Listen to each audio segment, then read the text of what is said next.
जगत में प्रत्येक व्यक्ति को किसी ना किसी प्रकार की निर्बलता अवश्य होती है। जैसे कोई बहुत तेजी से दौड़ नहीं पाता तो कोई अधिक भार नहीं उठा पाता, कोई असाध्य रोग से पीड़ित रहता है तो कोई पढ़े हुए पाठों को स्मरण में नहीं रख पाता। ऐसे अनेकों उदाहरण और भी हैं।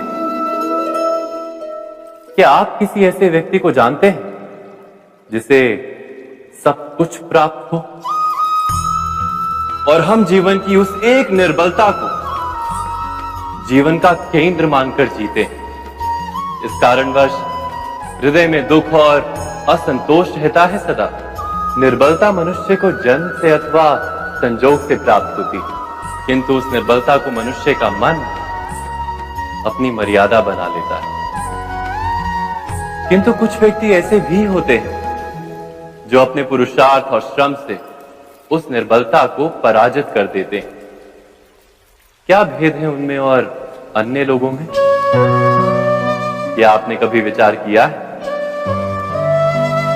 सरल सा उत्तर है इसका।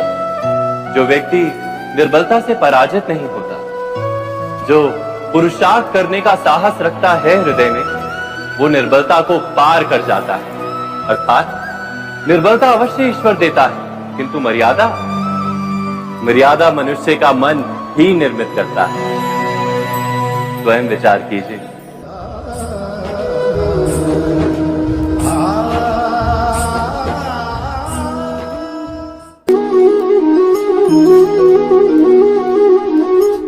भविष्य का दूसरा नाम है संघर्ष। हृदय में आज इच्छा होती है और यदि पूर्ण नहीं हो पाती तो हृदय भविष्य की योजना बनाता है। भविष्य में इच्छा पूर्ण होगी ऐसी कल्पना करता रहता है, किंतु जीवन ना तो भविष्य में है ना अतीत में। जीवन तो इस क्षण का नाम, अर्थात इस क्षण का अनुभव ही जीवन का अनुभव। पर हम ये जानते हुए भी इतना सा सत्य समझ नहीं पाते। या तो हम बीते हुए समय के स्मरणों को घेर कर बैठे रहते, या फिर आने वाले समय के लिए हम योजनाएं बनाते रहते हैं और जीवन जीवन बीत जाता है। एक सत्य यदि हम हृदय में उतार लें कि ना हम भविष्य देख सकते हैं, ना ही भविष्य निर्मित कर सकते हैं, हम तो केवल धैर्य और साहस के साथ भविष्य को आलिंगन दे सकते हैं, स्वागत कर सकते हैं भविष्य का। तो क्या जीवन का हर पल जीवन से नहीं भर जाएगा? स्वयं विचार कीजिए।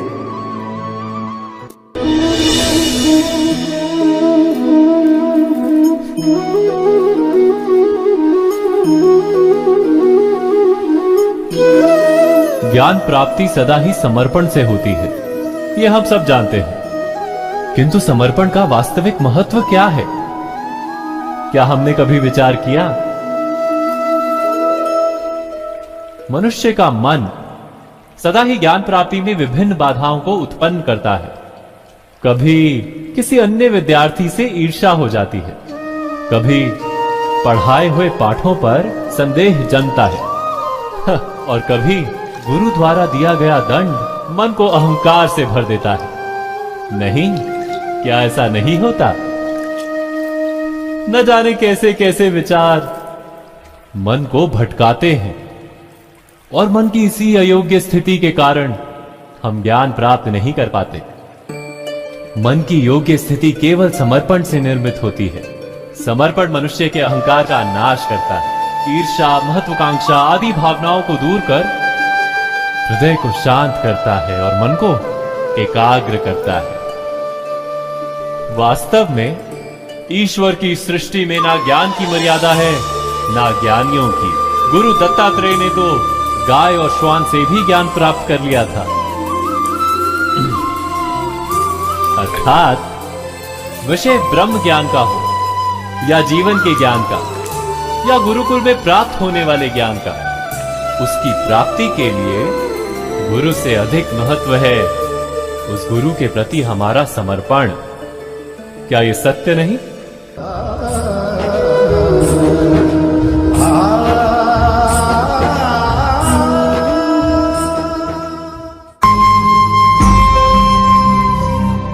प्रत्येक मनुष्य के जीवन में ऐसा क्षण अवश्य आता है जब सारे स्वप्न, सारी आशाएं, सारे दृश्य ध्वस्त हो जाते हैं। जीवन के सारे आयोजन ही बिखर जाते हैं।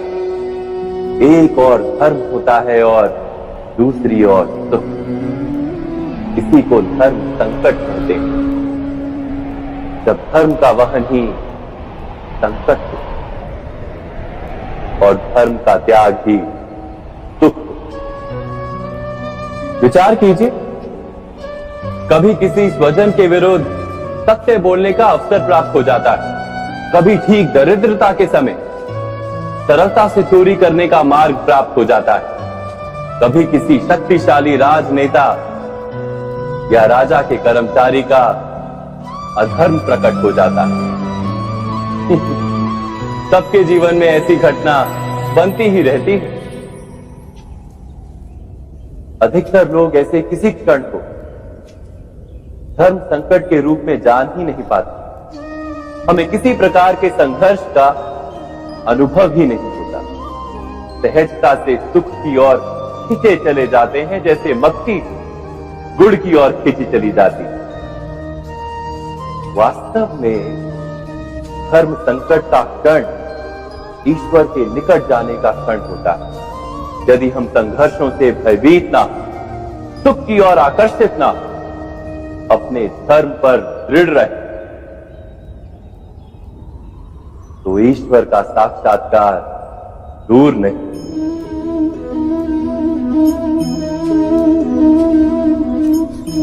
पवन से युद्ध करने वाला पत्ता यदि पेड़ से गिरता है तो भी आकाश की ओर उठता है।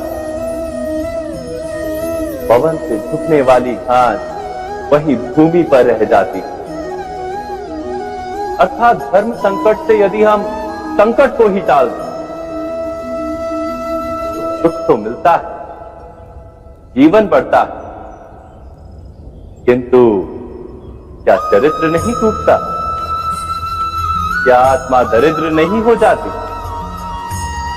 क्या ईश्वर से अंतर नहीं हो जाता? स्वयं विचार कीजिए। दो व्यक्ति जब निकट आते हैं तो एक दूसरे के लिए सीमाएं और मर्यादाएं निर्मित करने का प्रयत्न अवश्य करते हैं। हम यदि सारे संबंधों पर विचार करें तो देखेंगे कि इन सारे संबंधों का आधार यही सीमाएं हैं जो हम दूसरों के लिए निर्मित करते हैं। और यदि अनजाने में भी कोई अन्य व्यक्ति इन सीमाओं को तोड़ता है तो उसी क्षण हमारा हृदय क्रोध से भर जाता है। इन सीमाओं का वास्तविक रूप क्या है? क्या हमने कभी विचार किया? सीमाओं के द्वारा हम दूसरे व्यक्ति को निर्णय करने की अनुमति नहीं देते। अपना निर्णय उस व्यक्ति पर थोपते हैं, अर्थात किसी की स्वतंत्रता का अस्वीकार करते हैं। और जब स्वतंत्रता का अस्वीकार किया जाता है तो उसका हृदय दुख से भर जाता है। और जब वो सीमाओं को तोड़ता है तो हमारा हृदय क्रोध से भर जाता है। क्या ऐसा नहीं होता?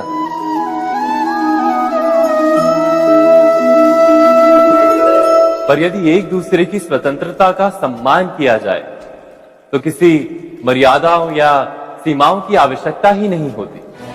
अर्थात जिस प्रकार स्वीकार किसी संबंध का देह है, क्या वैसे ही स्वतंत्रता किसी संबंध की आत्मा नहीं? स्वयं विचार कीजिए। सबके जीवन में ऐसा प्रसंग अवश्य आता है कि सत्य कहने का निश्चय होता है हृदय में, किंतु मुख से सत्य निकल नहीं पाता।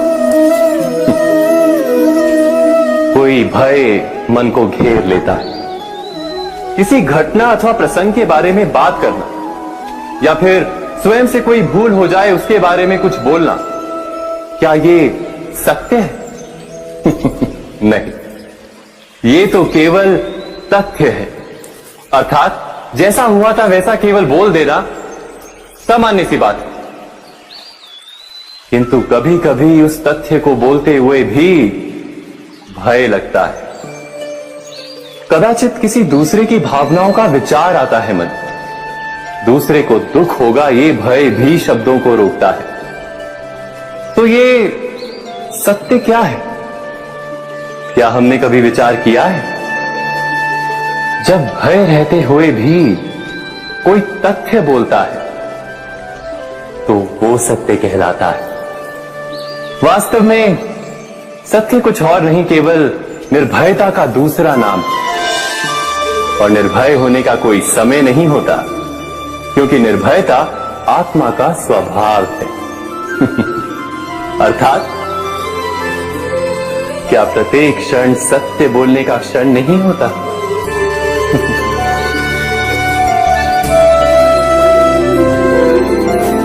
स्वयं विचार कीजिए।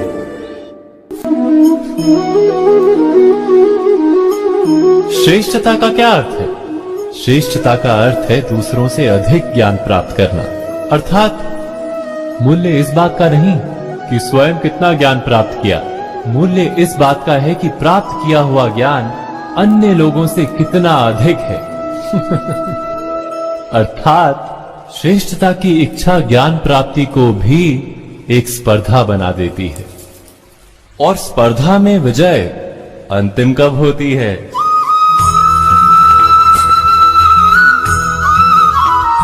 कुछ समय के लिए तो श्रेष्ठ बना जा सकता है, किंतु सदा के लिए कोई श्रेष्ठ नहीं रह पाता। फिर वही असंतोष, पीड़ा और संघर्ष जन्म लेता है।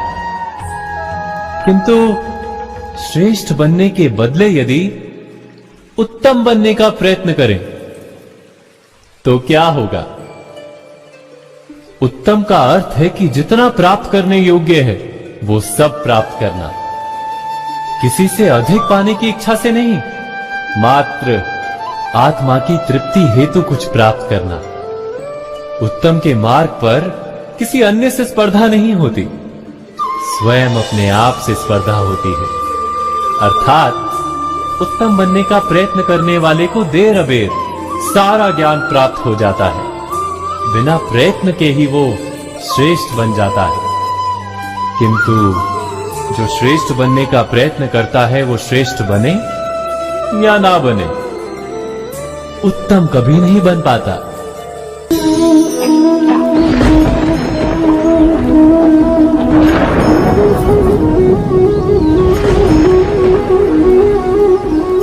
सपनों और पूर्वाभासों के आधार पर हम भविष्य के सुख दुख की कल्पना करते हैं। भविष्य के दुख का कारण दूर करने के लिए हम आज योजना बनाते हैं।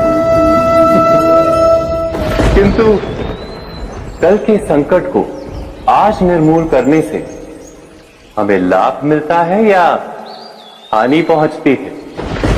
ये प्रश्न हम कभी नहीं करते। सत्य तो ये है कि संकट और उसका निवारण साथ जन से, व्यक्ति के लिए भी और सृष्टि के लिए भी। नहीं, आप अपने भूतकाल का स्मरण कीजिए, इतिहास को देखिए, आप तुरंत ही ये जान पाएंगे कि जब जब संकट आता है तब तब उसका निवारण करने वाली शक्ति भी जन्म लेती है। यही तो जगत का चलन है। वस्तुतः संकट ही शक्ति के जन्म का कारण है। प्रत्येक व्यक्ति जब संकट से निकलता है तो एक पद आगे बढ़ा होता है, अधिक चमकता है, आत्मविश्वास से अधिक भरा होता है, न केवल अपने लिए अपितु विश्व के लिए भी। क्या ये सत्य नहीं? वास्तव में संकट का जन्म है एक अवसर का जन्म, अपने आप को बदलने का, अपने विचारों को ऊंचाई पर करने का अवसर, अपनी आत्मा को बलवान और ज्ञान मंडित बनाने का अवसर। जो ये कर पाता है उसे कोई संकट नहीं होता, किंतु जो ये नहीं कर पाता वो तो स्वयं एक संकट है विश्व के लिए। विचार कीजिए।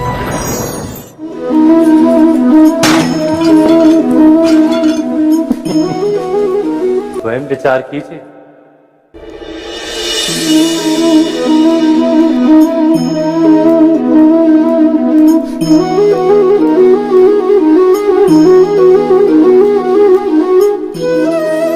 जीवन का हर क्षण निर्णय का क्षण होता है। प्रत्येक पद पर दूसरे पद के विषय में कोई निर्णय करना ही पड़ता है और निर्णय अपना प्रभाव छोड़ जाता है। आज किए गए निर्णय भविष्य में सुख अथवा दुख निर्मित करते हैं, ना केवल अपने लिए, अपने परिवार के लिए भी, आने वाली पीढ़ियों के लिए भी। जब कोई दुविधा सामने आती है तो मन व्याकुल हो जाता है, अनिश्चय से भर जाता है। निर्णय का वो क्षण युद्ध बन जाता है और मन बन जाता है युद्ध भूमि।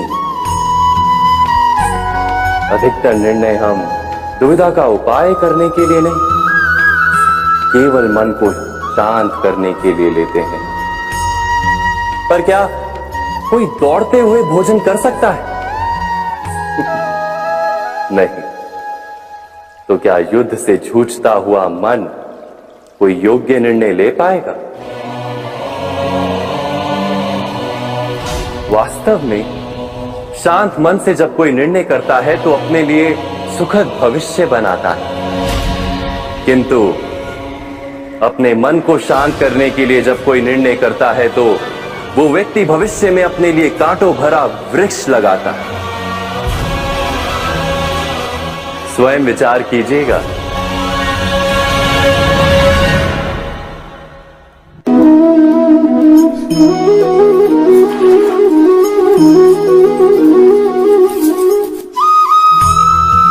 जीवन में आने वाले संघर्षों के लिए जब मनुष्य स्वयं को योग्य नहीं मानता, जब उसे अपने ही बल पर विश्वास नहीं रहता, तब वो सद्गुणों को त्याग कर दुर्गुणों को अपनाता है। वस्तुतः मनुष्य के जीवन में दुर्जनता जन्म ही तब लेती है जब उसके अंतर में आत्मविश्वास नहीं होता। आत्मविश्वास ही अच्छाई को धारण करता है। ये आत्मविश्वास है क्या?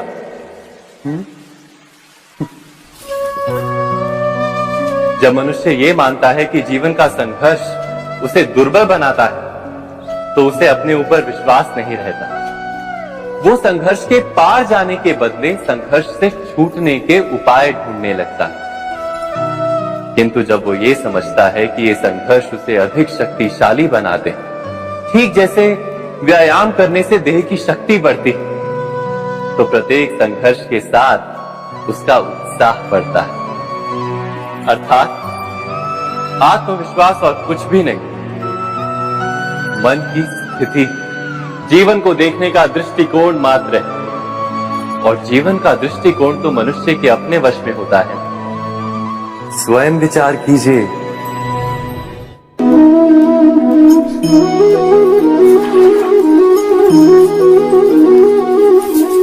पिता सदा ही अपने संतान के सुख की कामना करते, उनके भविष्य की चिंता करते रहते।